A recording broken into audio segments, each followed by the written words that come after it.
Sound of Freedom it's been a box office smash to say the least, right? The budget was what, 15 million, and it's at, what is it at, 130, something like that? 100, almost 130 million. Yeah, My God. we made a $14 million our first day, and our budget was only 14.5, and we beat out guys that had $300 million budgets with Indiana Jones and others. So phenomenal success the first 3 weeks. So does that mean that Sound of Freedom is really good, or that Indiana Jones is really bad? What does that mean? Well, for a long time, Jordan, I thought that Sound of Freedom must have sucked because we had this done 5 years ago and nobody would take our distribution. And I'm like, you know what? Am I the only guy that thinks this is an amazing movie just because I'm the investor in it? You know, and I thought maybe this will end up being a CD on my table as a coaster for my drinks. You know, I didn't think it was going to go anywhere. But now with the success of the movie, I really believe people are seeing it as I did and as our team did, and it's beautifully made, and it has a super awesome message to it that we need to all get behind and say, how can we fix the world here?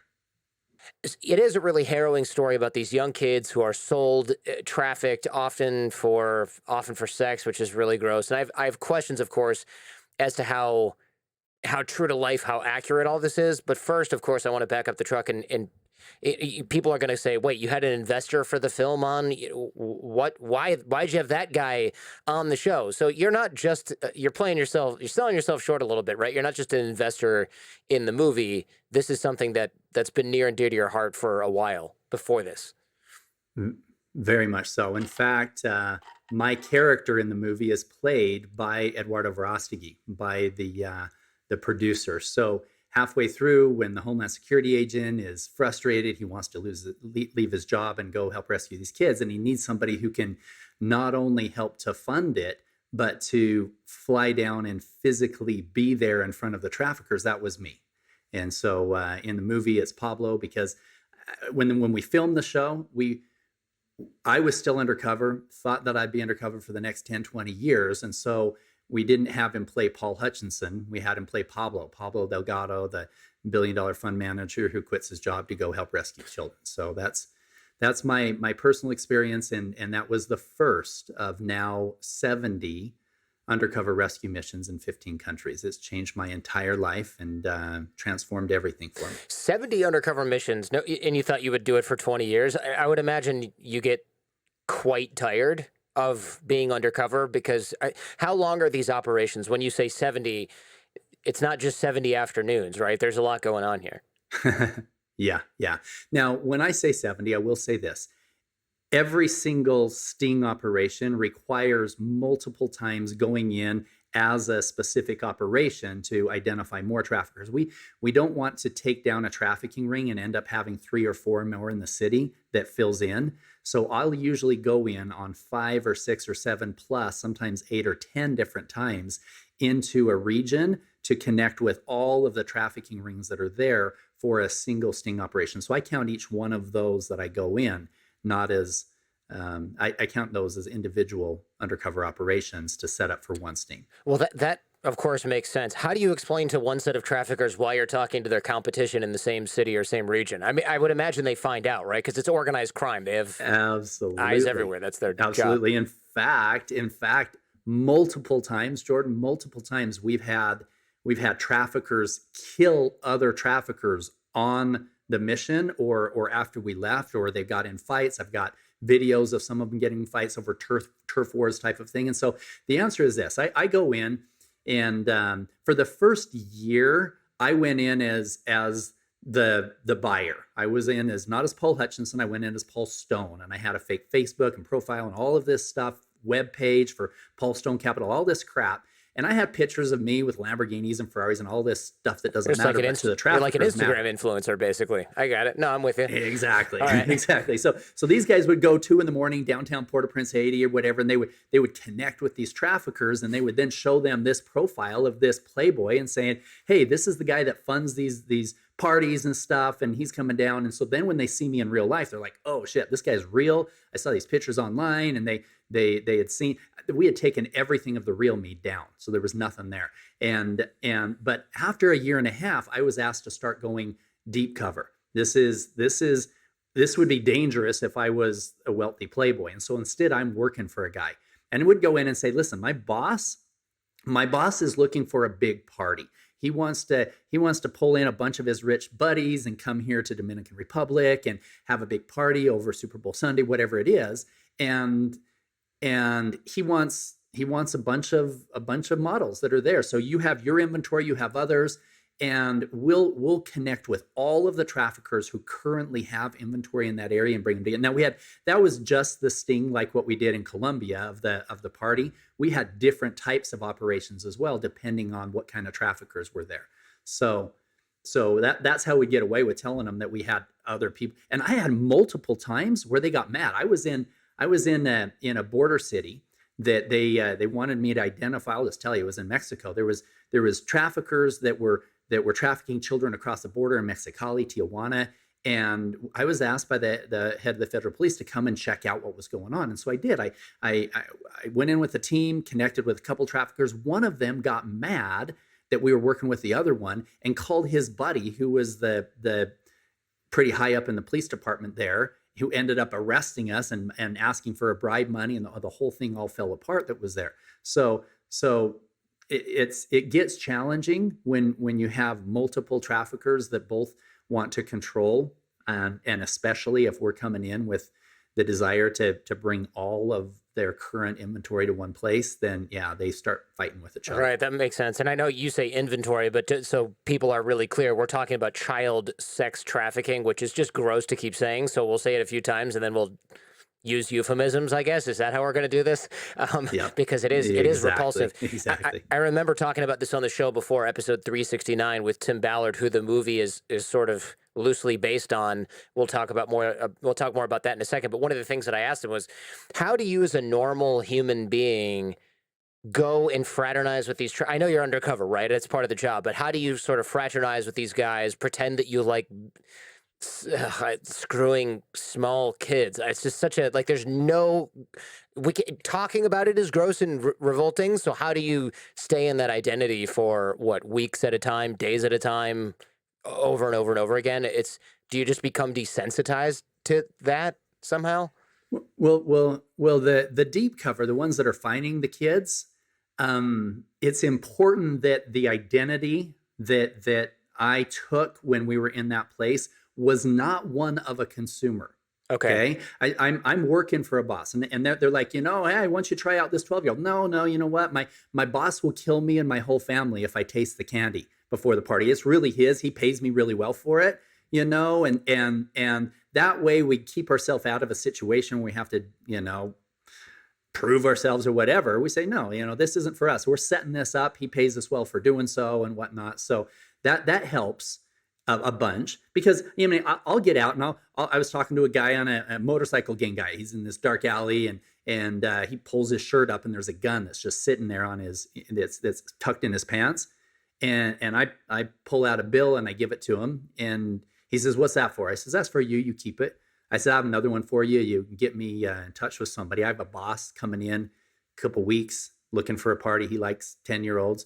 And he said to me right there, he's like, "Your boss is effed up." I said, "I know he is, but he pays me well, and he'll pay you well if you can get me in touch with somebody who can provide what he is looking for." And so boom, he got me in touch with a female trafficker who was running a strip club, who was selling children on the side for extra, her primary income. The strip club was more of a front.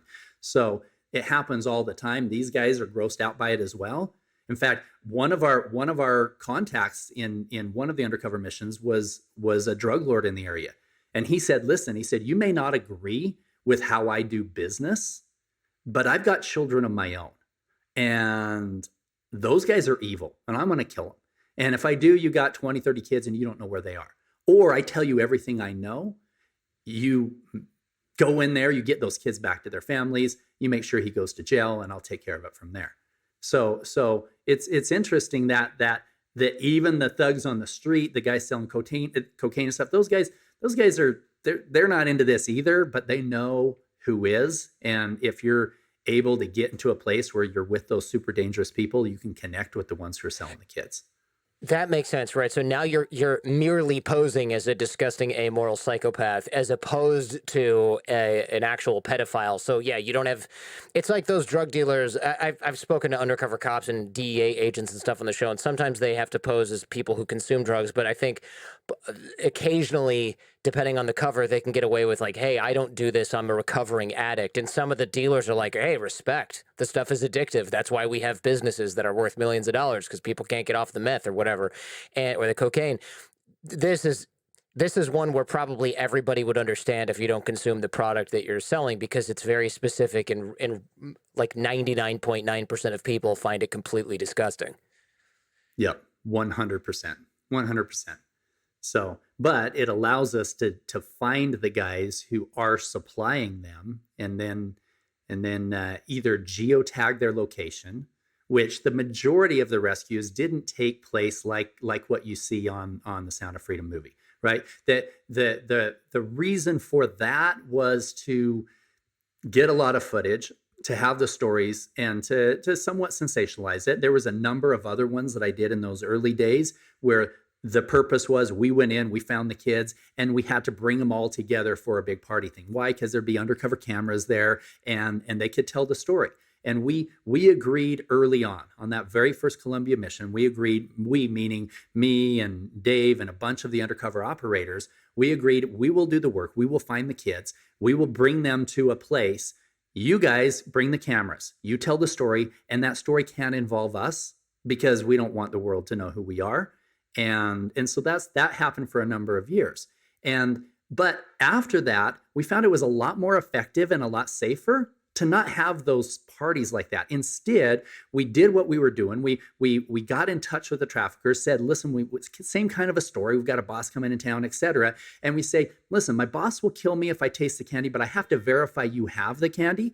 So if you're willing to take me to wherever they are, I'll give you $100 for each one just so that I can see them and verify that you have them, so my boss will come down. So they'll either, if they don't trust us enough, they'll bring the kids to a central place, to a restaurant or something. The undercover agents that are tailing us at the time will tag their vehicles and find out where they're taking the kids. Or in most cases, we're able to work our way up to what I call a level 3 trafficker, the ones that are physically holding the children in captivity, geotag that location. And then once we're out of country, then the federal agents of that country do their job, arrest them, and we don't have anything to do with it. Now, there's no cameras and there's no sensationalism around it, but we're taking down pedophiles, we're taking down trafficking rings, and we're saving the kids. All we say, listen, we'll do all the work and we'll pay for everything. All we ask is that the bad guys stay in jail for good. They don't get around your system. And number 2, we have full access to the children and getting them rehabilitated and back to their families. So that's kind of the backstory on it. How do you ensure that in a country, and by the way, I know you're live on location in Honduras trying to spread the will of the movie, not necessarily doing any sort of mission, in case people wondering why there's like horn sounds and all kinds of goofy city effects. That's not my soundboard that I'm famous for using to ruin the show. How do you ensure that governments in places like Honduras, Mexico, are actually going to follow rule of law and not just, well, the guy who was in this had $1 million in cryptocurrency, so he's out and all of us got new cars? How do you make sure that happens? Well, sadly, you can't make sure on anything. You know, we will work with only vetted people that are vetted by some of the U.S. intelligence agencies that some of our guys have worked with, just to make sure that we're not going to get shot while we're undercover by, somebody that the local cops never even know that we're there. They have no idea that we're in country. The only people that really know is usually the head of the federal police. The president knows we're there. We have authorization to work under their laws, and we say, listen, we will do the work. We'll work under your laws, and you tell us what we can and can't do, and we'll present it to you. You'll look like heroes to your people. I will say, though, that there were a number of operations that unfortunately fell apart either during the operation or afterwards because of that kind of corruption. There's a documentary called Operation Toussaint. Toussaint is the name of the airport in Port-au-Prince, Haiti.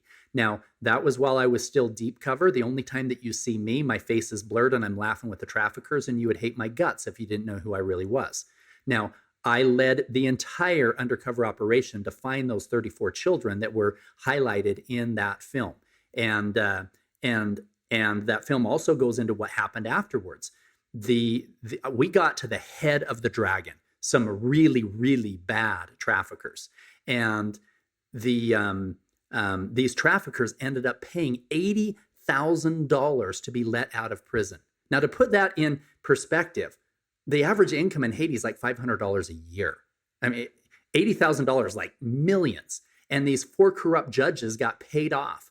And so we're like, crap, these were top, and these kids were now being re-trafficked because we had them with it was crazy. And so we flew the first lady, the attorney general, the top for the federal police, we flew them to the US.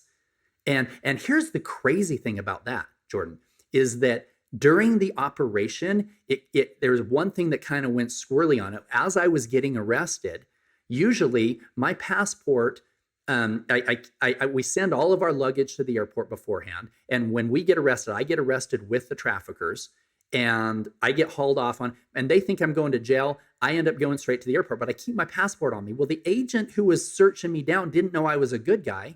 He ends up taking my passport, putting it up on the evidence pile with the other traffickers' stuff.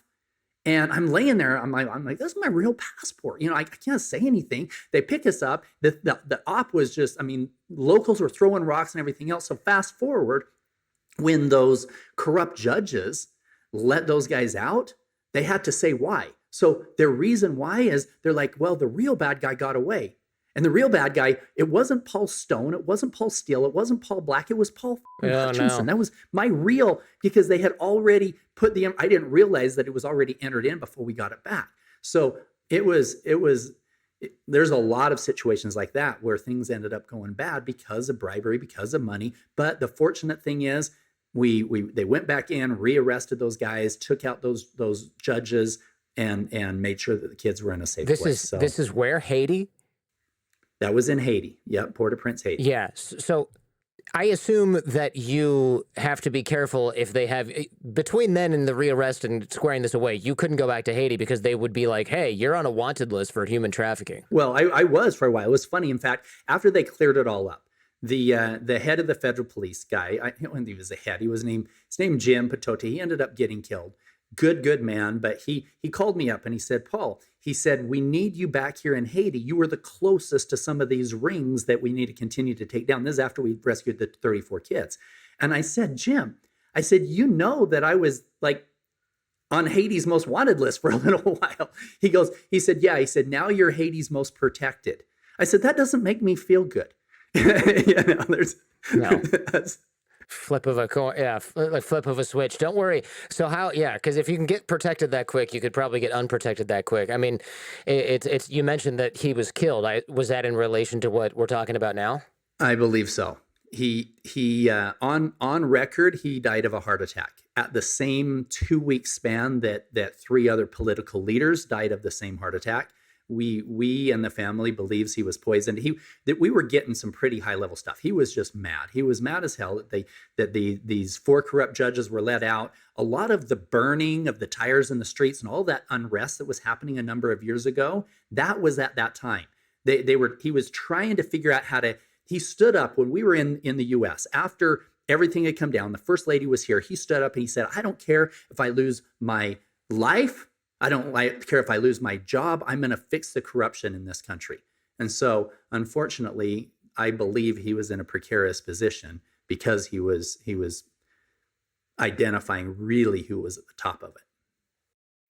And by the way, the movie Operation Toussaint, that we can link in the show notes because it's freely available and watchable on YouTube. So that's, I think at least it looks like it is. As of this show, it's available on YouTube. And if it's not, it's Tousssaint, and we're saying it in the fancy wrongly in the French way. Operation Toussaint.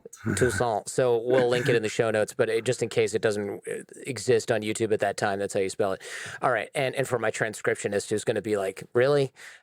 So how did you get trained to do this kind of thing? Because you're not a cop. And even in the movie, they're like, oh, here's this hedge fund guy likes to play cop, which is kind of funny that you let them say that about you. I guess, why not? It's I'm true, I good with suppose. it. Yeah. But how did this happen? Were you just like, hey, real estate portfolio is great and all that, but what I would love to do is something slightly more boots on the ground? Yeah. Well, for decades and decades, I've had a passion for hand-to-hand combat training, gun training. I'm really, really good with a firearm, and I've got hundreds of them myself. But undercover, you don't take firearms, and in fact, but the majority of the skill set isn't the fact that you know how to fight. In 70 undercover rescue missions, we've seen the traffickers fight. We've been in some very dangerous positions, very dangerous, in times where I thought we were going to have to use it.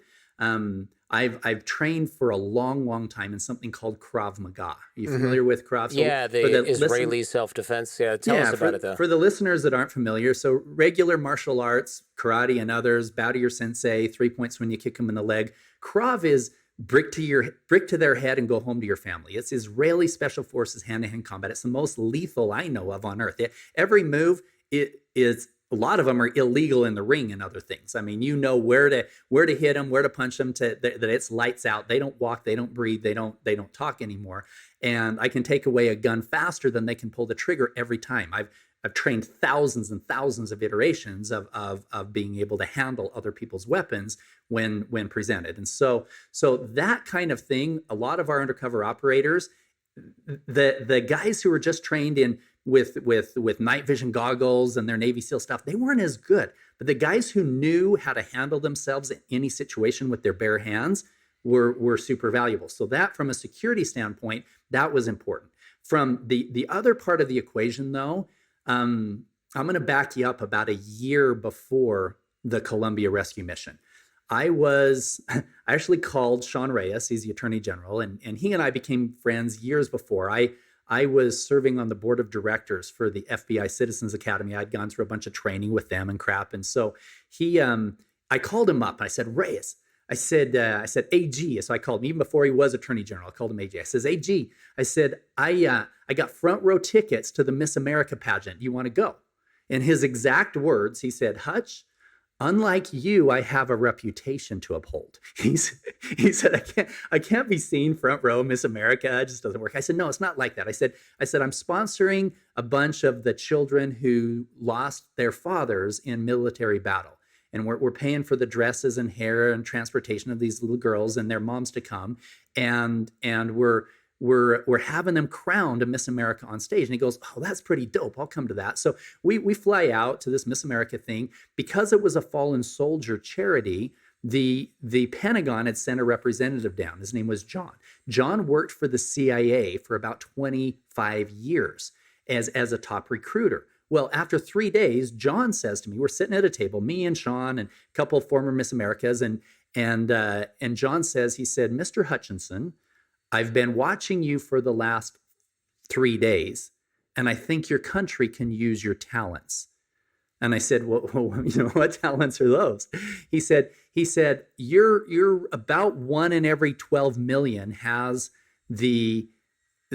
what I see in you. He says, we call it a chameleon. He said, your ability to immediately break down the barrier of communication and become best friends with a billionaire, a bum on the street, or a runway model is something we don't see very often at all. He said, imagine this. We fly you to Dubai. We line you up with some dirty money guys. You get the information we need. You'll have the perfect backstop. You run a multi-billion-dollar fund. And I ended up turning them down when they called a few months later because I didn't want to put my life in danger for some white-collar crime guys in Dubai. Fast forward a year later, Sean's in a meeting with Tim and some others, and they're like, okay, we need somebody who can help fund this and who can play this role. And that's when Sean said, well, have you ever met Paul Hutchinson? And Josh Romney, Mitch Romney's son, was there. I wasn't there at the meeting, but I heard, and Josh said, oh, Paul would be perfect. And I told them both, I said, you know what? I don't think that's a compliment. You guys both think that I'd be a good undercover pedophile. Who looks like a pedo and is really, really convincing? Exactly. Paul Hutchinson. Yes. There you go. Well, you're right. It's not, it's a funny compliment indeed. So, wow, it's quite a path to to I would say door kicking, but that's not really what this is, right? I mean, it seems more like a slow play. How do you even begin to get in touch with the right people, the traffickers, right? I would imagine you can't just walk down the streets of Cartagena and be like, "Hey, I'm looking for some underage kids." No, no.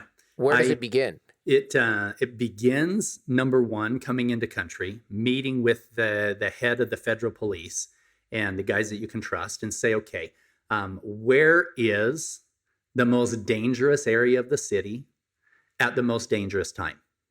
And because those are the guys that you want to connect with, right? Those are what I call level one guys. They're the guys selling you cocaine at 2 a.m. in the super dangerous areas. And you've got to be able to handle yourself in those spaces. And so you're a white guy in a third world country in the most dangerous area at midnight. There's something up, right? These guys are like, okay, this guy is effed up. And you know, and you're acting like you're on something. You know, you're not normal to be in that area. So you're acting like you're somewhat drunk or high or whatever else. And you're like, what up? Hey, I've got what are you doing? Hey, what do you want? Some drugs? They said, no, we're out of that. But hey, I'm looking for something. Maybe you can connect me with who has what I'm looking for. You know, and then you get to a level two. The level two are usually pimps. The level twos are own women and have access to children. So, for example, in a recent one, this pimp she was a madam, and she had about 8 girls working for her, but she was also selling children to the Chinese, and she had access from some other places from where these children were coming from. So wait, what do you mean selling children to the Chinese? You're gonna have to expand that. Selling. I say selling, renting them out. You know, so the Chinese in the area were flying in, and she was renting out children to the Chinese, and she was at what we call level two. In every situation, every single city that we go into, we get to those really dark level twos, usually from the guys in the super dangerous areas. Well, those level two guys, they have access to the kids, but we've got to find where they're getting them from. We've got to get to that level three. And so the level three will be the one who is physically holding the children. And so in Haiti, for example, I was a couple drug dealer guys at a super dangerous area. The guy on the motorcycle with the gun, and he makes a phone call, gets us in. We went straight to actually, he got us to this level two. Her name was Dee. She was running the strip club. She was renting out kids, but she had too busy of a life. She wasn't holding the kids. So we had to get from her to wherever she was getting the kids. So a level three physically holds them. And we have to get there so we can geotag the location of wherever they're holding the kids, or get them to bring them to something so that we can do the same. Because that's the whole goal. You know, you've got to arrest the pedophiles, you've got to take down the trafficking networks, and you've got to rescue the children. You've got to pull them out of hell. But that was what we did for 10 years. Now my biggest focus is fixing the demand side, because just doing all of that's not going to fix the problem. It's not going to fix it. Right. It's like burning a cocaine field. Okay, fine. There's plenty of other places we can get the same type of product, cocaine or children. You have to fix the demand side, which seems impossible. It's probably easier. I don't even know. Probably not. I was going to say it's probably easier to fix demand side for pedophiles than cocaine because demand is lower, but I don't even know if that's true. I mean, I don't even know how much demand there is of anything like that. Here's the thing. Trafficking, human trafficking, is the fastest growing criminal enterprise in the world, and now the second most profitable. It surpassed the illegal arms trade. It's soon going to surpass the drug trade. And you see this on the movie. We had Jim Caviezel say this line: you can sell a bag of cocaine once, you can sell a child 5 or 10 times a day for the next 5 or 10 years. And the demand is there. The demand is there. And that's what's sick. There was more money made last year in human trafficking than all of the airlines of the planet combined. It's billions and billions and billions. They figure in human trafficking as a whole is about 100. I remember the number. I think it's 140 $150 billion per year business. But that includes all trafficking. So I know this is where people who are either misinformed or disingenuous, and by the way, I'm not accusing you of this. I'm just saying it's all over the internet. They'll say it's $150 per year business selling kids for sex. No, that's all human trafficking. So adult labor trafficking, people smuggling others across borders for economic reasons. It's not selling kids for sex. That's actually a relatively small part of it. The problem is, what if it's only $1 billion per year business? That's still way too big of a business for way too disgusting of a crime. Absolutely, absolutely, and that's how I answer. I answer, when people ask me questions about, oh, tell me about adrenochrome, and is that true? I said, listen, I'm not going down any roads of anything that I haven't seen myself, but what I have seen is bad enough, right? An 11-year-old being sold to me as a virgin by itself is bad enough. That's something that we can fix. And so yeah, even if it's $1 billion a year industry, that's bad enough.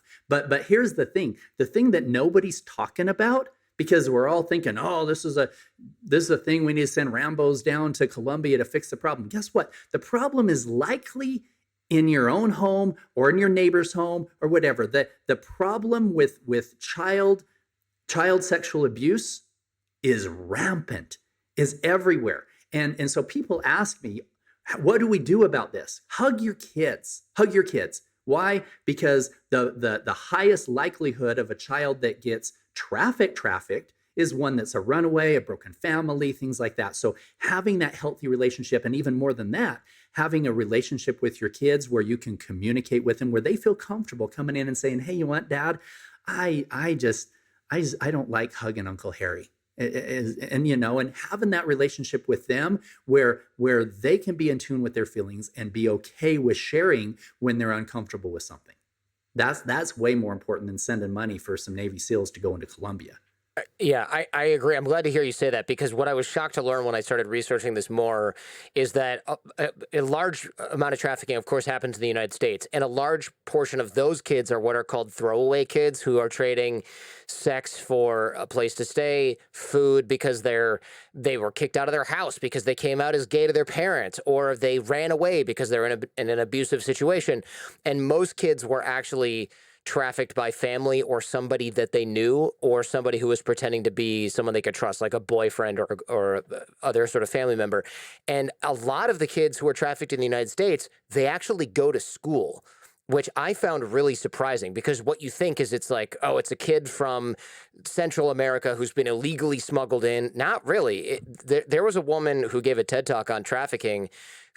She went to my high school, which was in like an affluent area of Michigan. She had good parents, but some boyfriend she had took got her drunk, took dirty pictures of her when she was in high school, and was like, I'm going to get your dad fired from his job if you don't do what I say. So she snuck out every night and was turning tricks and giving this guy the money, basically. That's what most trafficking looks like. And this was while she was in high school. So most trafficking looks like that. And I guess that's where some of the criticism comes in for Sound of Freedom, which I would love to discuss with you. I know we talked about it pre-show, which is a lot of experts, they're challenging Sound of Freedom. They're saying, hey, this paints an inaccurate, sensationalized picture of child trafficking. It's not kids stolen from a modeling shoot from Honduras and smuggled to Colombia or some other place. It's the stuff happening at home or near home. What do you think about that? So here's the answer. Yes, those things happen, but they're not the norm. That's everything in the movie happened on, well, almost everything. Tim didn't actually kill that guy. In fact, that was an entirely separate mission with other guys that were there, etc. But everybody that was there were really bad guys. The stories of the children really happened on different rescue missions that we did of how those children were taken and brought in. But the majority of children that are being trafficked today, the majority of them actually sleep in their own bed at night. That's something that people are like, what? They're sleeping? No. Yeah, they do. They sleep in their own bed at night. They're being trafficked by their mom. They're being groomed by their uncle. Their babysitter is telling them, hey, you're going to lose your virginity anyway. If you lose it through these guys, you can make some money. That's what's really going on.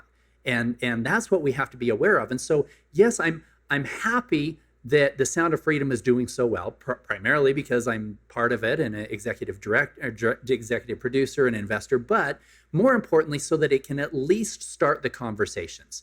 so that people can say, okay, now I'm motivated. Now what? Now what? What do I do? What do I do? Well, the worst thing you can do is go try to be a Rambo in Latin America and go find kids. That was the absolute worst thing you could do. Second worst thing you can do is decide you're going to just randomly fund whatever organization says that they're being Rambos and going and rescuing kids, because half of them, that money is going to pay for somebody's ego and somebody's logo, and not necessarily directly to where the kids are where the problem is. But the best thing you can do is take a look at what's going on in your own neighborhood with your own kids, maybe your kids' friends who suddenly have a change of energy and they're super low self-esteem and everything changed about their outgoing nature, and you're wondering what's really going on there. Maybe talking to their parents, and maybe their parents have the challenge, or it's an uncle, whatever. That's the most common thing, and that's what we need to be aware of as parents. I think there's something to that for sure. I also looked at some of these organizations. A lot of them are not nonprofits, which is already sort of sketchy. And some of the ones that are nonprofits, you can look on Charity Navigator and find what the executive compensation is, and it's a little gross. Now, I know this kind of stuff can be difficult to hear. Believe me, I understand. But we have a lot of podcasts on all kinds of topics, like this one if you're into serious stuff. But we have shows on lighter topics too. Emmy-nominated comedians, billionaire investors, Fortune 500 CEOs, and of course, organized crime figures, legendary Hollywood directors, Russian spies, arms traffickers, undercover agents, rocket scientists, neuroscientists, and more. So check out The Jordan Harbinger Show anywhere you find your podcasts. Now, back to the show. A lot of times people will say, like my parents the other day were like, oh, I can't believe the CEO of the Red Cross makes $698,000. And I had to explain that that person could work at a Fortune 500 company and you'd be adding a zero or maybe more than 10 to that figure for their compensation, because the International Red Cross is a massive, massive organization. There's a lot of moving parts. That person has a lot of specialized knowledge. They're probably coming off a 20 or 30-year career running companies, and they took a massive pay cut, like 90+%, to run something like the International Red Cross. But a lot of these organizations that do this, that rescue kids or purport to do so, are really small. And then the compensation is still like $600,000. And you go, wait a minute. This is like a large double-digit percentage of the operating budget goes to the salary of one or two people. That, to me, is very grifty. So you have to be very careful where you put your money if you're donating to these causes. 100%. In fact, for the last 5 years, my foundation, the Child Liberation Foundation, didn't have overhead. And now, granted, I wasn't bringing in outside money either. It was a place where it was a 501c3 that I would put my own money and whenever I wanted to donate, and then it would go there and it would donate money from it as a fund-to-fund type of a thing to other foundations that were vetted, and specifically to operations. I hate writing checks for just putting it into their foundation, because I don't know where it goes. I don't have the see-through. And so instead, I have them present to me, okay, this is what the plan is. We're going to build this healing retreat or this safe house for the kids, or we're going to do this operation. This is our intel on it, and it's going to take this many guys to go in and take down this pedophile ring or whatever it is. Those things, I'll say, okay, I'll fund that. I'll give you $20,000 for that. I'll give you $50,000 for that, because I know that it's going directly to the cause. It's not going to pad somebody's pocket. Yeah, I think that's important. Not everybody has the ability to do that, right? They just Google child rescuer. They see somebody on a podcast like this, and they're like, oh, let me donate to this guy. And I also got duped by this kind of thing in the past, where I'll have somebody on and they'll say, oh, we're doing all this stuff. And then you find out they're making $600,000 a year. Their wife and kids are also on the board of the organization getting paid, and they travel by private jet. And you're like, wait a minute. I thought you're supposed to be kicking down doors. And then you realize, oh, this is the and this is part of the criticism of the movie, right? Is they say, hey, this is the sensationalized version of this problem. It covers less than 1% of the issue. And I don't necessarily I don't necessarily agree with that criticism. Yes, it's probably a small part of it, but it's hard to do a movie where the trafficking is really boring and milquetoast and mundane, yet really, really damaging, because nobody wants to go and see that. So I understand, right? It's well, and understand this. I get it. The movie was actually toned down from some of the things that really happened. In terms of, I mean, when you're going in and you're meeting with people who are selling children, these are not nice people. Now, yeah, they did a good job with the jungle scene and making them, but these guys, there's been multiple cases where we have met with some super bad people that we knew there was guys behind that building and that building and that building that had eyes on us, that had guns on us, and one wrong move. I mean, I had one situation. I'm telling you what, Jordan, this was the closest I came to dying. I was with this trafficker. He was super high level trafficker. And everybody was referring us to one guy who then worked for him. He says, "This is my boss's boss." And he says to me, this guy was smart. He said, after we told him what we were looking for, and he already had a bunch of these kids, he said, "Give me your business card." And so I handed him my business card, and him looking at my business card, he said, "Tell me your phone number." Now, if I didn't have my undercover phone number memorized like my own, I would have been shot for sure right there. And it had my phone number, a fake phone number, a web page, and everything else. And then he said, "Take out your phone." And I took out my phone. He used to show it to me. And I'm showing him my phone, and he dials my undercover phone number on my card. Fortunately, I was smart enough to have everything tied in where, boom, his phone number rings on my phone, and he smiles. He goes, "I like you." He says, "Now let me show you." And he took us to where the kids were, et cetera. The federal agents in that country, when I typed up the report that night, the next morning I'd missed 9 phone calls. They're like, "Get out, get out." I'm like, "What?" We've been trying to get with this guy for 3 years, and you got his phone number within 24 hours in the country. So these are the kind of things that happen when you're going up against these guys who are really, truly selling trafficked and kidnapped children. But the reality is, the majority of the problem that we need to fix as society is not just liberating a 10-year-old from the traffickers' hands in Honduras. It's liberating the 10-year-old inside of every 20, 30, 40-year-old man or woman who's dealing with childhood trauma, and dealing with the fact that most of our children at some point in their childhood are in a precarious position with somebody who potentially could be a pedophile or could be harming them physically or verbally. I did see quite a bit of criticism before I went to go see the movie, and a lot of it hinges on, hey, the film portrays children being snatched and kidnapped by strangers, and that, of course, that happens, but it's like you said, a myth that most traffickers target victims that they don't know. And I verified this. The U.S. National Human Trafficking Hotline actually said most victims are trafficked by somebody that they do know. So it's not your kid getting snatched from a Target. It's not the stuff you see on those forwarded letters from your aunts and uncles, right? Where somebody gets nabbed in a Target parking lot.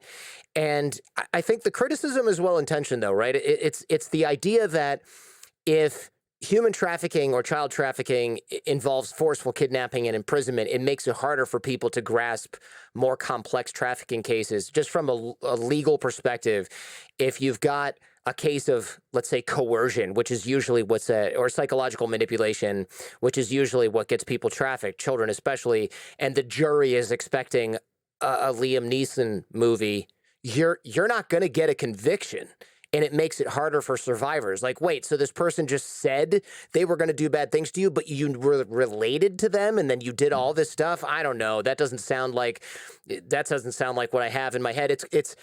We have the same problem with DNA evidence in trials, right? Everybody's seen so much damn CSI that when somebody has a bunch of evidence, the prosecutor has a bunch of evidence, they'll go, "Where's the DNA evidence?" I'm like, "What DNA evidence? We don't need DNA evidence. We have a body, we have a weapon, we have a motive, we have, the alibi doesn't hold up." And they're like, "Well, if there's no DNA evidence, then, you should be able to get that really easily, because I watched CSI Miami and they always have DNA evidence. They found a hair in the parking lot, And it's like, that's, I think, the criticism that people are leaning into. But I get it, Paul. I get it, because we want to believe that the people who are selling children and trafficking children for sex are the people in the movie, right? Scorpion tattoo on the face. It makes people really uncomfortable to think, and myself included, it makes me uncomfortable to think that some of these things happen in your own neighborhood by the person that you think is probably just a normal guy in a normal house with normal kids, or somebody they've run into at Starbucks. Yeah, it is. And a lot of times it's family members. You have to be super careful. I mean, I have family members that were raped by their father, by their grandfather, that that nobody even knew about until they were adults. In fact, the average age of somebody who comes out and says and admits or tells other people that they were sexually abused as children, the average age is 52 years old. My God. That's my age. I mean, I've got grandkids. I've raised my children, and if you've held on to that kind of trauma your whole life, how does it come out? Is it coming out in verbal abuse, in anger issues, in sometimes physical abuse? I mean, literally, two out of every three people, God bless them, if they were abused as children, 2 out of every 3 are able to grow up and never pass that on. In fact, most of them use it as a motivation to make sure that children are protected in their life. However, 1/3 of people who are abused in any way as children become contact offenders themselves, pass that abuse on. And so what people ask me a lot, Jordan, they say, Paul, how can you go face to face with somebody selling you a child and not have them see your anger and your hatred? And my answer surprises them, and it pisses them off sometimes. And this is what it is. There's a part of me that feels some compassion. You have compassion? They're selling you a child. No, I will do everything in my power to ensure they never hurt another child again. But what I wish more than anything is that I had a time machine, could go back 10 years or 15 years or 20 before they ever hurt a child or touched a child. What if we could go back to that point and say, okay, what is it about your childhood that we need to work through? What do we need to fix in your life that's leading you down this dark road? Now, that's not an excuse for anybody who's ever passed it on. There's no excuse there. However, there's no such thing as a time machine, but there are hundreds of millions of people today who have not yet passed on their trauma in any way, that if we could have a compassionate heart and come forward and say, okay, these kids in elementary school and junior high school and high school that had some challenges, were abused as children, can we help them? Can we put together programs for them so that they can truly let go of that trauma and not bring it into their adulthood where they could ever pass it on? Those are the ones that we should have compassion for and help. Then the next generation won't have this massive amount of generational trauma being passed down again. How are you combating the for before I went to see the movie, a lot of people were like, oh, this is QAnon adjacent, and I was like, oh gosh, I'm not going to go see that. And then I went to go see it because I needed to sort of hear it for myself. I actually didn't get that messaging at all, and I am, as people know from the show, I am not interested in QAnon conspiracy theories. We debunk that disinformation all the time. I'm very vocal that those people are batshit crazy, believing in a lot of this stuff. I've researched when this movie was produced and filmed. It was actually produced before QAnon was really a thing. So if it is QAnon adjacent, it's purely coincidental because the whole movement started after the movie was produced. There's no tie within the movie itself or the original producers. There's nothing. The only ties that people are getting is the fact that Jim Caviezel, who plays the Homeland Security agent in the movie, Jim has spoken at some of those conferences, and Jim believes a lot of those things. And I'm not dishing him for his beliefs there. But when people ask me, do you believe that stuff? I say, listen, I'm sorry, but I'm going to tell you exactly what I have seen, and that's bad enough. So all of this other crap about, people drinking blood and adrenochrome, or even the QAnon stuff where you've got this far right. Now understand this. I've voted right pretty much my whole adult life, but this is not a political issue. It's not. And anybody that would make this a political issue is going down the wrong path. It shouldn't divide us.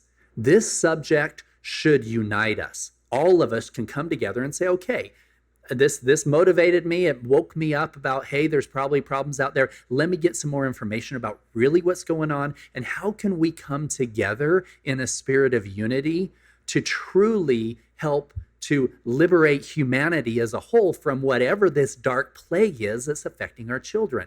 That's not political. And so yeah, the only reason why people are tying it is because of some of the people involved in the movie are have spoken at some of those conferences or are involved with that. Yeah, that's a very diplomatic way of putting it. And good job, because this is definitely where the audience was going to decide if you're insane or not. But it's also a tough one, because on the one hand, and I'm totally not accusing you of this, it helps sales when tons of conspiracy theorists buy tickets for your movie. So it's like, well, do I want to discourage that? But on the other hand, it does damage the cause that you're passionate about when people say there's trafficking, but then they follow it up with an insane theory about how Hillary Clinton is drinking kids' blood in the basement of a pizza parlor in order to stay young or whatever. And people will throw the baby out with the bathwater. And I was almost one of these people. They'll say, well, crazy Uncle Frank is the one who told me about the trafficking problem. But then he thinks there's microchips in every vaccine and that chemtrails are changing our DNA. So we can write off anything that crazy Uncle Frank says. It's a logical fallacy to do this, but that's how people operate. It's the genetic fallacy. But at the same time, if somebody says crazy shit all the time and they get one thing right, you don't go, oh, well, let me investigate that. You just go, I don't even want to hear it anymore, Frank. Have a good day. Yep. And that's the worst thing that can happen with this division, is for people to, as you say, throw out the baby with the bathwater. We can't allow the crap that's out there that's trying to divide us on this principle. The kids are something that we can all come together. I tell people, I don't care if you're white or black or rich or poor or fat or skinny, or it doesn't matter. We are all one people. We are all one. And in fact, the very thing that is at the root of trafficking and of sexual exploitation of children, the thing at the root, it starts with when we look at each other as anything other than that divine light of God that is in each one of us. I see everybody as an equal. It doesn't matter if they're a woman, if they're a different color than me, if they're a different country. It doesn't matter. And this is why pornography is challenging for people, is because when you take a woman from a divine feminine to an object and you start objectifying that, and you dehumanize that intimacy and that connection, that's what takes people down this road of now dehumanizing more. And so when we're looking at each other and seeing each other as anything other than the divine light that's in us, then we start going down that road. And this division is not going to help this problem. It's going to exacerbate it. Yeah. You said exacerbate, but I feel like we should leave that in, because that is a funny flub in the context of this episode. That's funny. That's right. Yeah, no, it's cool. We'll leave it in. It's a little endearing that you just said exacerbate. How much does it cost to do these rescue operations? Changing the subject, because I'm going to start giggling. Sure. Sorry. So, in fact, I'll answer that with this question, because this is a beautiful story. So I just got married 2 months ago, and met my wife about 5 years ago. We were in Haiti. I had done the undercover work for the. Wait, you met your wife in Haiti? No, that's not what you meant, right? Did you meet your wife in Haiti? Yeah. We met in Haiti. I didn't mishear you. Wow, we met in Haiti. You don't hear that every day. She was donating. Well, and here's the thing.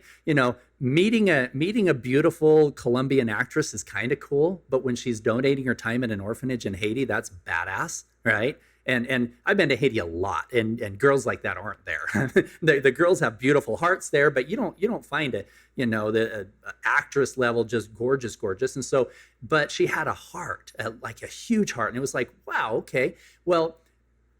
An example of that in terms of how much it costs for the kids is a few months later, we were going to a gala. It was one where I needed my tuxedo. She didn't have a gala dress. So I took her shopping and we found this beautiful dress. It wasn't huge expense. It was about $2,000.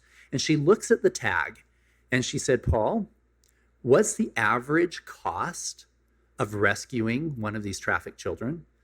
I said, it costs us average about $2,000 a child is what it costs. She said, I'm not wearing a child. She said, you can buy me a $200 dress instead, and we can donate the rest of the money to the foundation. I'm like, oh, that's my girl right there, because, my past relationships were all about, Louis Vuitton shoes and all this crap. And she's like, no, I'm not wearing a child. And that's the average cost. In fact, one of my undercover operators one of the best ones. He came into my office years ago and he said, Paul, he said, I want to fund a mission. What does it cost? I said, the average cost is about $25,000 per mission. We're averages 10 to 15 kids that we're able to get on a mission. He writes a check right there. He said, here's 25,000. I want to fund the mission. And he hands it to me. And he said, now I want to go with you on the mission. And I gave him the check back. I said, bro, you can't buy your way on a mission. This is real. I said, I've been training for decades. I said, this is super dangerous. You can't just show up. Hey, here I am. And he said, listen, I will train how you tell me what I have to do. I don't care if it takes me 10 years to get to the point where I'm ready. And so I gave him, he said, and so I gave him the phone number of my Krav Maga trainer. And this guy, my trainer, he's one of the best. He's like one of only 10 that's qualified to go back to Israel and train the trainers every year. And so his name is Joseph. And Joseph calls me like 5-6 months later. He said, Andy has been in every single day. He's been training 2 to 3 hours a day. He hits like a freight train. He said he's probably safer undercover than most of your Navy SEALs. So anyway, that's the 2 stories to answer the question of what it costs to rescue a child.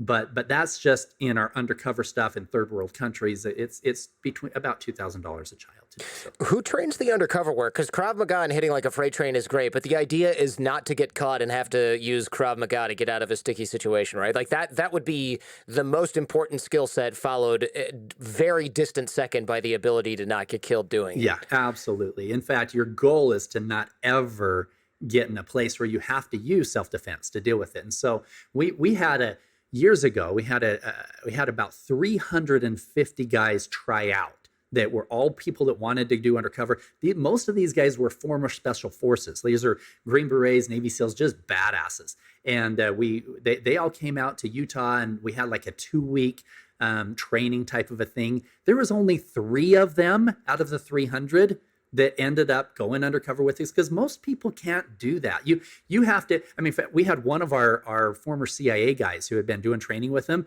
He's like, okay, now I want you to have a conversation with me about, and it's a dark conversation, one too dark for the radio, right? For us to be talking about here. He said, I want you to say this and this and this without throwing up.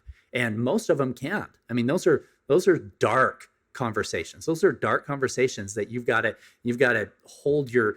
And the very first time I went undercover, and this trafficker leans forward halfway through this meeting, and he says, Pablo, I have a gift for you. I said, really? What's your gift? And he hands me his phone, and there's a picture of an 11-year-old girl on the phone. Now, in the movie, that was depicted as Tim giving me the photo of the little girl, and that convinced me. In reality, I was already there. I was already in that first meeting with the traffickers, but that galvanized my commitment. When he shows me this phone, and there's an 11-year-old girl, and he says she's still a virgin, we call her Princess, and he starts going down this road of things I could do to this little girl. And I was like, and the Navy SEAL that was behind me, he had to excuse himself. He's like, I'm going to go check out the perimeter, make sure that we're good. He said later, I almost unholstered my weapon and shot him right there. That girl looked like my daughter at home, but I knew if I did, we'd never get to the rest of the kids. Mm-hmm.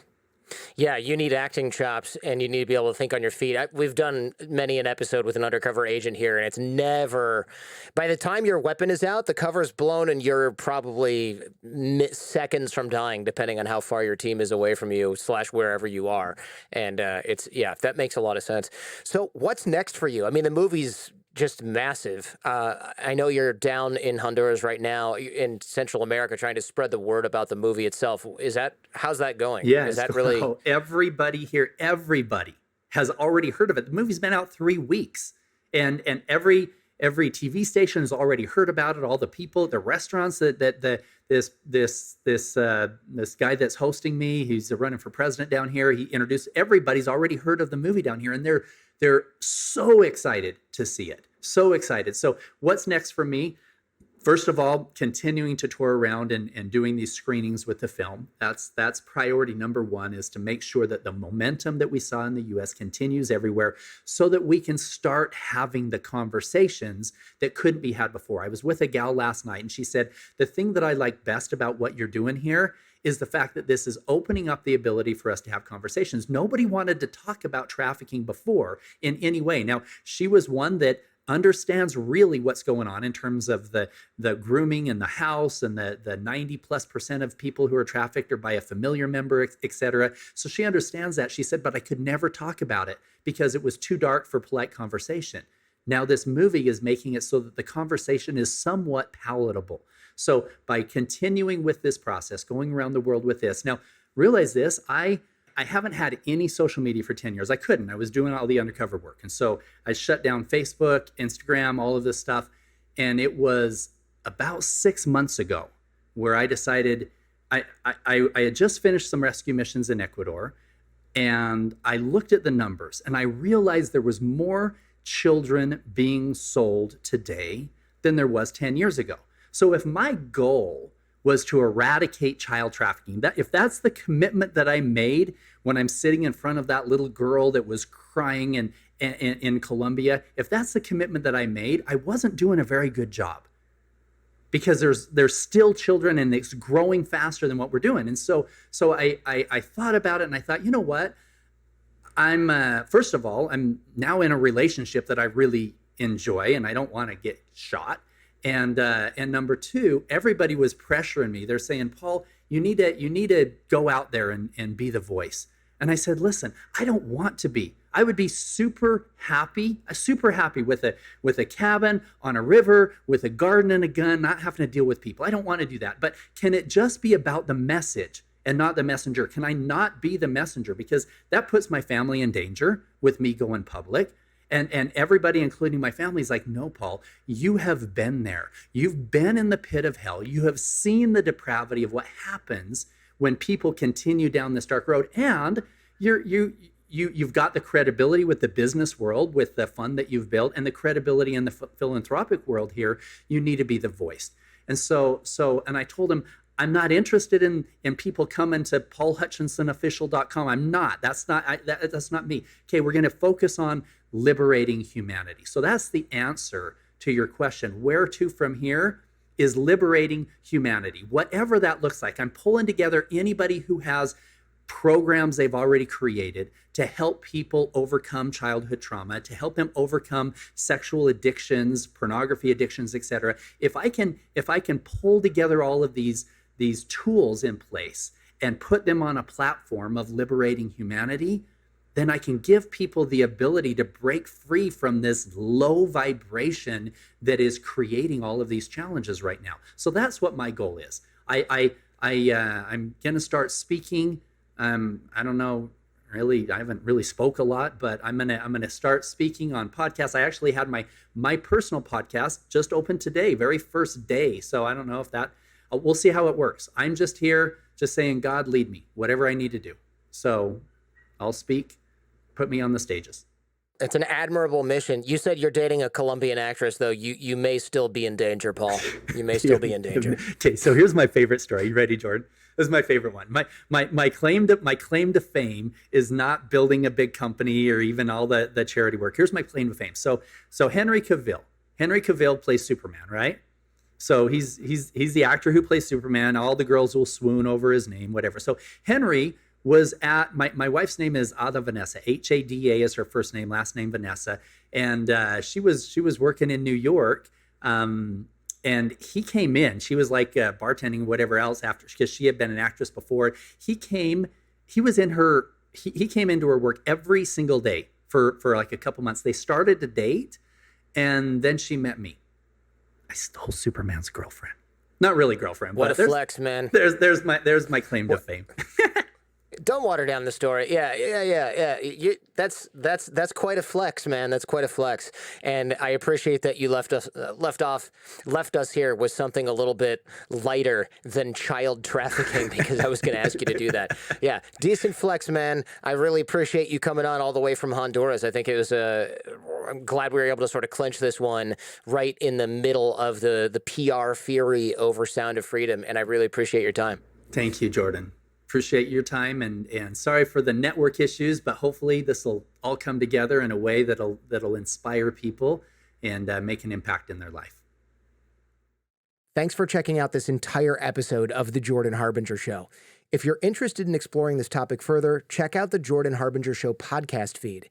There, we dive even deeper on this and many other topics. In the audio podcast, I also close open loops, cover things discussed off camera, off air, and give some parting lessons from our guest. You can find The Jordan Harbinger Show in Apple Podcasts, Spotify, any podcast app, or at jordanharbinger.com. And also, if you found this episode useful, please share it with those you care about. Last but not least, like, comment, and subscribe.